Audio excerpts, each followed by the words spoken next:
While the Biden administration is patting itself on the back for this year well done, some are pointing out the major mishaps that don't exactly add up to that same conclusion. There's a new op-ed pointing out the 10 worst things Joe Biden did in 2022, from that slow military aid to Ukraine to his massive student loan handout, from his election meddling plan to promote extremists in our primaries to the plethora of disasters that the country will carry into 2023. Ronna McDaniel, RNC Chairwoman, joins me now to talk about this last year. The White House finishing out the year, putting a positive spin, claiming a lot of legislative victories. Your thought on how the White House looks back at 2022? Well, I think it's fitting that Joe Biden's on vacation yet again. He's been on vacation almost half of his presidency, while the American people are wondering, can they even afford a vacation under Joe Biden's administration? I mean, people are really hurting. Uncertainty is at its highest. There are layoffs. We have a looming recession. We still have gas prices that are high and home heating prices that are high on top of a border crisis. I don't think the American people feel like they're doing better under Joe Biden. And I will say this, too. We have such a divided nation. One thing we learned from this midterm is that this country is divided in a way that it's never been. And Joe Biden promised unity. And instead of bringing people together, he's on vacation yet again as more and more Americans are uncertain and worried about our future. The Biden administration not the only one putting a positive spin on things. The liberal media joining in on that Biden victory lap. One op-ed saying that the president got his groove back in 2022. Another headline, Biden and his team feeling vindicated by a 2022 turnaround built on the same decades-old principles. One even calling 2022 his, quote, actually not at all bad year. But you raise an interesting point here, is that how do Americans really feel about where they are in life? Is their life better with the inflation, the supply chain problems, their children trying to make up all of the education that's been lost? So your thoughts on the actual reality that Americans are facing versus the way things are being painted? Well, your poll just showed it, right? Most of the American people feel like we're on the wrong track. And we're seeing this with massive layoffs being announced. We're seeing this with inflation still there. We all know it as moms dealing with the deficits of our kids coming out of the pandemic. We see what's happening at the border. And so it's once again Joe Biden painting one America that he thinks exists and the American people living in the reality of more and more uncertainty. And the division is real. We are a divided country. I think most Americans feel like we're more divided than we've ever been. And Joe Biden promised unity. And instead of bringing people together, he has pushed our country further and further apart.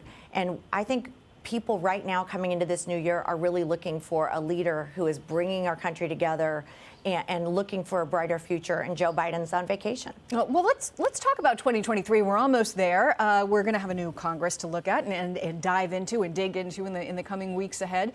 The so-called squad is adding to their roster in the new Congress as well. 5 new elects are joining this group of kind of uber-progressive Democrats. They're trying to push the party even further to the left. New members: Delia Ramirez of Illinois, Maxwell Frost of Florida, Becca Balint of Vermont, Greg Kazar of Texas, and Summer Lee of Pennsylvania. So this is part of this effort to pull the party, to pull the administration. Politico says they're, quote, ready to bypass the limits of being a first-term lawmaker and use their voices to turn the party leftward. Now, the GOP is going to be in charge. They're going to have the numbers. But at the same time, we're seeing this influx on the Democratic side of the aisle. Your thoughts on what it means? Well, just pay attention to a lot of these Democrats who ran as moderates, who said, I'm going to work with Republicans, and they're going to show their real colors, right? Now that they're in Congress, we're going to see their progressive agenda, like we've seen with so many Democrats who run as one thing and then govern as something different. But everyone should be celebrating right now that we did take back the House. It means Maxine Waters will not be the head of Financial Services. It means that Ilhan Omar will no longer be on the Foreign Relations Committee. We are not going to allow these progressive Democrats to take the reins of power, because Republicans did take back the House. We did retire Nancy Pelosi, and that is a very, very good thing for checks and balances on this Biden administration. What is the GOP going to accomplish now that they'll be at the helm? Will they be able to kind of tackle some of the big issues like what's happening at the border, or are we going to see less about legislation and more about investigations? Where do you see this new Congress going? Well, oversight's a big part of it. We have to talk about the border. Kevin McCarthy has put forward a very clear vision of what the House is going to do. We have to talk about the border. We have to talk about fentanyl. We have to get to the origins of the pandemic. We have to hold this administration accountable. And this is what Republicans elected us to do. So we need to take the reins of power and hold the Biden administration accountable and stop some of this radical agenda that is hurting our country right now. Everyone should look at the southern border right now and look at the influx of people trying to come across our border, and the Biden administration continually ignoring that and actually fighting to overturn Title 42. You talked about some of the things, just getting answers for questions that have been unanswered for 2 years now. What do you think the most important question is that Republicans should get to the bottom of when they get there?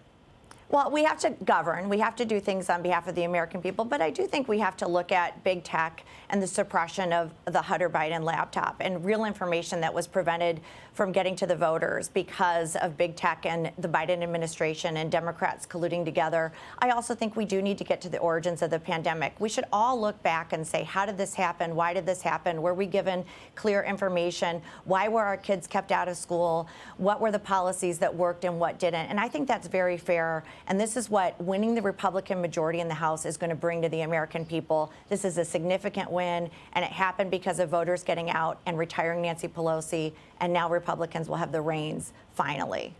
And do you feel like you're already going to be running for 2024 here just around the corner?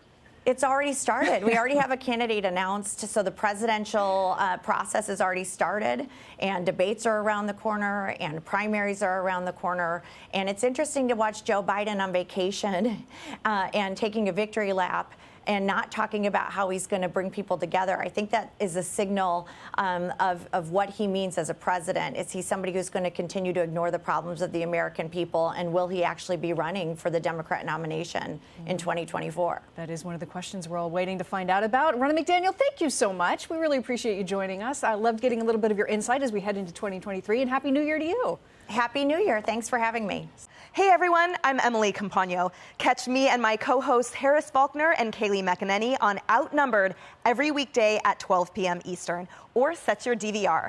Also, don't forget to subscribe to the Fox News YouTube page for daily highlights.